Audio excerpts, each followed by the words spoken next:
Hello, my name is James Halderson, and I am the lead developer and the only developer currently on the Virtua-Cash project. Please forgive me, I am missing a whole bunch of teeth right now, but I have been working on the Genesis Generator workflow, and I've made a bunch of changes and advancement that I really wanted to share. I was just very excited about what I've been working on, so I feel I can talk good enough right now to be able to do this. So let's load up our Genesis generator program right now. And as we can see, just like last time, if you watched that, no blockchain was found because I deleted it. We created a new Genesis block. I'm not going to be going through recreating the keys and everything. We're going to use the same keys that we used last time, except there is now an AES key for transferring that will be inside of the transfer and transmission workflow later inside of the project. So I have made some progress in some of the other mechanisms, even though it's all concentrated just inside of our little C# console app. So let's get into it here. Firstly, I have all these different denominations here. We have a 1 credit denomination here. We have a 2 credit denomination. 5 credits. 10 credits. 25 credits. 50 credits. 100 credits. 500 credits, which was the original note that we used in the first instance of this program, and 100 or 1000 credits, sorry. So I just used ChatGPT to just create a bunch of different variations of the Virtua-Cash test note here, and the reason why we did that is because I implemented a workflow here so that we can generate all these denominations at once with these encrypted signatures coming from the Genesis event. So as we showed in the first video, we did a Genesis event with the one note, the test note, which is this one here, and then we created a test note with a message. We would then say run Genesis, and running the Genesis would create X amount of notes that all contain the digital signature encrypted with the private key, and then can be decoded later, decrypted later with the public key. Here we're going to look at the new functionality which I implemented, which is to run all denoms. And this will be very interesting. When I hit enter, it's going to ask me for how many I want of each. So I'm just going to say 10 of each just for time's sake. 10 2, 10 of the 5, 10 for 10, 10 25. We're just going to go through all of these.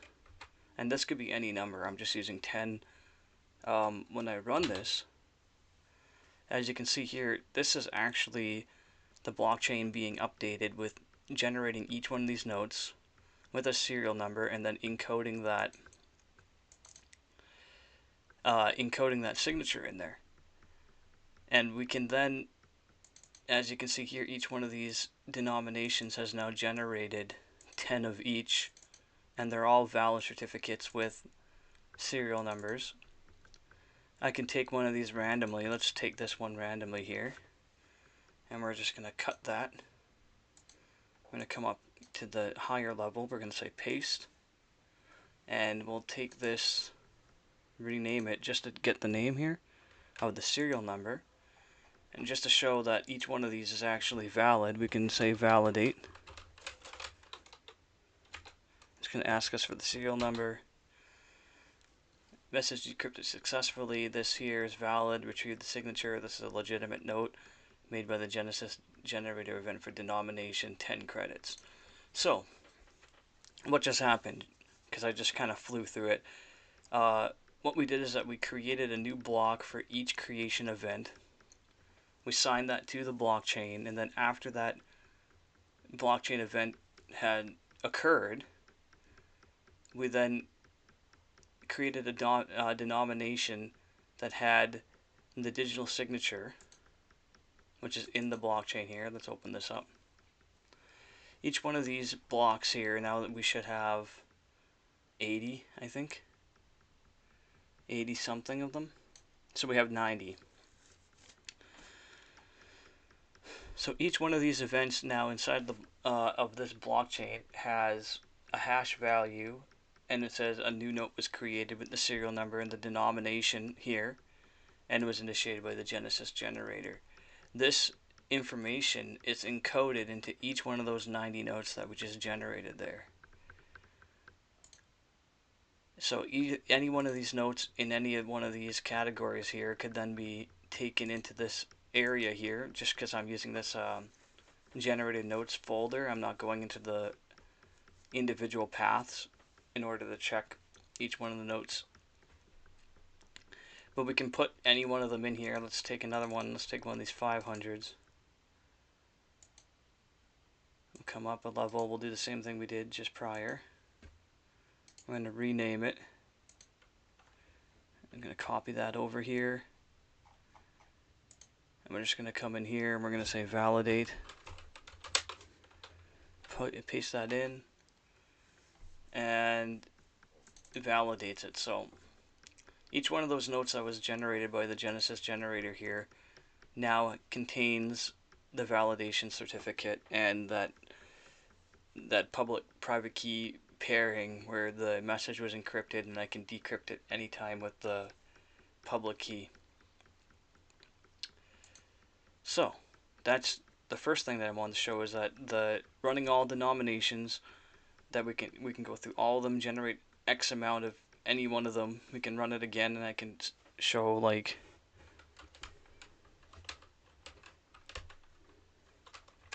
run all denoms. That's not what I meant to do.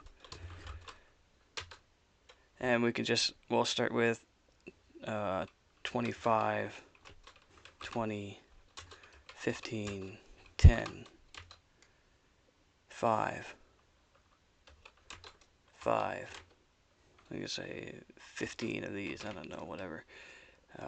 20, 5. So this will run the same thing again with whatever numbers you put in there, and it's just going to generate every single one of those notes, and they'll all be valid. So this is the Genesis generator in action with generating all the different denominations, how that would work. Now we can go and check in here, and we can see that we have all these different variants depending on how many was in each one. Yeah. So, okay, so that's the first part. Just kind of showing that the run all denominations works now, and it's the same thing. Watch the first video if you want to see. It's just run Genesis, but it's been applied to all these different denominations, which was a lot more work than you would imagine to get that functioning. So next here we have encrypt an image using AES and decrypt an image using AES. And what does this have to do with? So as we can see here, we have these two. Let's choose this one here, and I'm just going to rename it. I'm going to get my serial number from there. Inside the actual ecosystem, the notes, they're here, they're visible, I can see all the denominations, but inside the actual ecosystem, they won't actually be visible that way because they will be encrypted files, and they will also be inside of an encrypted folder, which I will be working on in the future. But for now, I've just got the encrypt decrypt image workflow working. So the way that the infinite state machine in concept works is that it's always encrypted. It's when you get it from the central bank, it's encrypted with a specific key. That key is used as a transfer key to transfer me an asset, and then my wallet will then encrypt it with another key. And every time I do any transaction or I interact with my wallet, it's going to go and decrypt and re-encrypt all those assets with a new key, and it'll constantly be cycling out keys. And by doing this, if somebody was to steal one take one of these notes out, it'll never be the same encrypted asset. You won't be able to decrypt the asset. So that's the whole idea, is that it's infinitely mutating, and because it's infinitely mutating, there's no way you can have a stable state for long enough to replicate it and reproduce it, because you'd have to get those keys, not just the key for the asset itself, but also for the encrypted folder that all the assets will be stored inside of. And it's just all these layers of having to know the key and having to replicate the key and duplicate the key, that it's never going to be the same for long enough for someone to be able to figure it out and be able to backwards engineer an asset. So we're going to do an encrypt image here.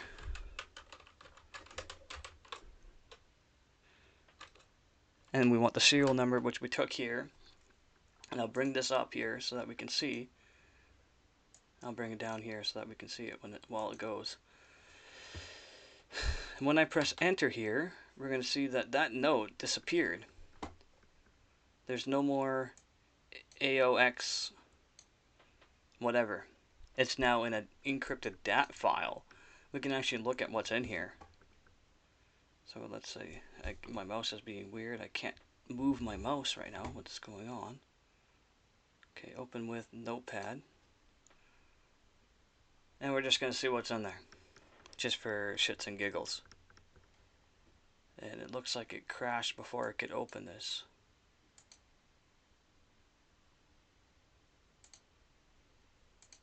That's okay, that's fine. Let's say edit in Notepad. So it's not even letting me open it, for instance. If it did let me open it, it would just be a bunch of random symbols and numbers and stuff like that. It's not even letting me do that, which is interesting. Maybe because I'm videotaping right now. I'm recording my screen, so I might not have enough processing power to actually process this thing as plain text. But that's fine, whatever. Anyways, the point here is that it's in an encrypted state right now, and we use the AES key and AES encryption to do that. And it's not interactable right now. You can't interact with it, so these DAT files will be stored inside of an encrypted folder. But when I say decrypt image,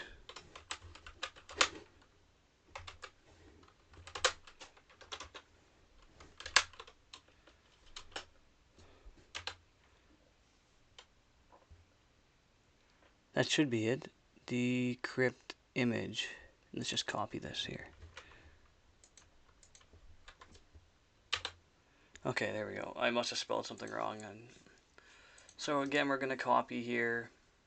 We're going to rename it. And we're just going to come in here and we're going to put this serial number in here. I'll move this down a little bit so we can see the magic unfold. I click enter. Ta-da! Our node is back, so it's decrypted now, and I can, open it like regular. Here it is. And just to make sure here, we can also say validate. And we can put our same serial number in, and as we can see, not just was it the file decrypted successfully, but I can still read the message that's in there. This is a legitimate note generated, and it's a 10 credit. So there you have it. That's basically encryption, decryption on the file type, which I came up with this workflow or something similar for the Thetis project that I was working on before. This is just a different iteration of it. It's basically the same thing that I was doing with the Thetis thing and with the encrypted blockchain assets. I've just moved it into this new ecosystem and used it as the primary security insurance for things not being accessible. So you can copy that when it's in its encrypted state. I could copy that and I could give that to somebody unless they have the specific key, not just for the file, but also the specific key to decrypt the encrypted folder that it will be in. You can't decrypt it. You got to have the current state of the wallet application in order to use these notes, that's how you defend against piracy. I will implement in the actual application itself a way to step back through different states so that you'll be able to step back to a state. Let's say somehow magically somebody did intercept a note when you're transferring it over Bluetooth or over Wi-Fi or something, device to device. This is the concept. If somebody did intercept it, well, they wouldn't be able to use it because it would be encrypted with a transfer key, and it would just discard that transfer key, the remedial transfer key that's only available during that interaction between two devices. But it could also then step back to the state beforehand, and your file will still be there, and it will just decrypt it, and oh, the transaction failed, it'll just back up, jump out. And that's one of the big benefits of a system like this, is that there will be a lot of reversibility, whereas on a blockchain, if I send, if I have Ethereum, I send 300 Ethereum to somebody, and I send it to the wrong wallet, it's gone forever, it's lost in cyberspace. So there's another big benefit to being able to do it this way. So there's one last thing that I want to do here, is that if we go over to this file, and we can see here that we have our private key and public key PEM. I'm using the same PEM files I did before, but we have an AES file here as well. We can open this with Notepad, and we can see that's just some gibberish here, whatever this gibberish is, right?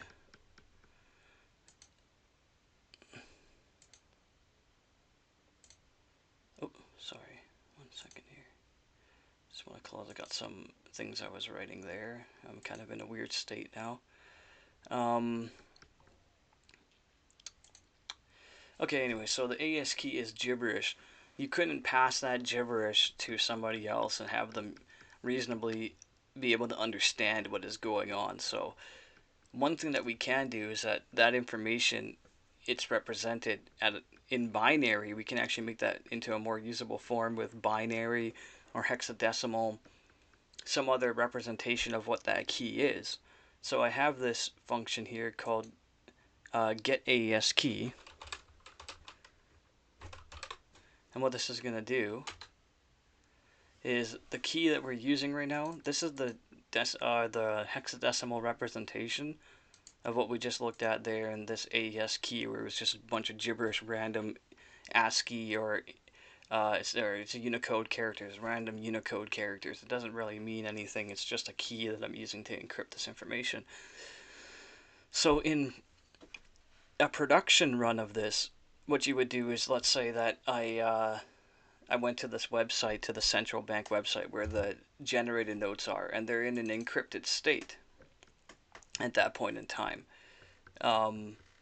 We'll just do a little demonstration of what will be happening behind the scenes. So imagine this is the central bank, and these are actually all in their encrypted state. So we'll take this one here. We're going to say rename it. And here we're going to say encrypt image.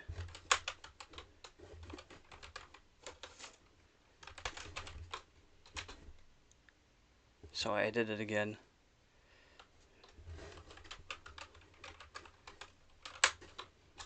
Okay, I'm going to put our thing in, and we're just going to encrypt that one. So all of these notes will actually be in this encrypted state, let's say. And what we'll do is we'll generate a key, we'll generate a transfer key that'll be in this format like this, in hexadecimal format. And then what I'll be able to do is I'll be able to decrypt image with hex key. It's kind of a big convoluted. Sorry, I'm typing because my mic is in front of my keyboard, so I got to reach around my mic to actually do this. Okay. And we're going to enter our hexadecimal key. So you will receive this key, you'll enter it in, that'll be your transfer key. And when you type that in, all the notes that belong to you, let's say you have this note specifically, they will then be decoded using that hexadecimal key here, like this. Now I still have my encrypted file here because I didn't delete it. What's actually happening when you encrypt and decrypt these files is I'm actually making duplicates of them and replicants of it. So I gotta delete them. The other workflows have it deleting. I didn't implement the workflow here because I just can't, I was kind of coming up with this idea on the fly of how I'm going to store them and then securely transfer them to people in an encrypted state. So we could look at that if I can get my PowerPoint up here.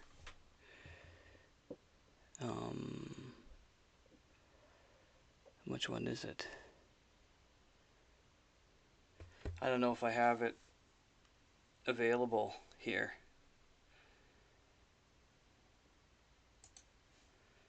Give me a second here. I'm gonna try to. Here it is. Oops. That's not what we want. That's not the right one. Why did it do that? 1 second. If you're watching this, I apologize. I didn't prepare for this part. I'm just doing something. Where did it go? It was just there, right?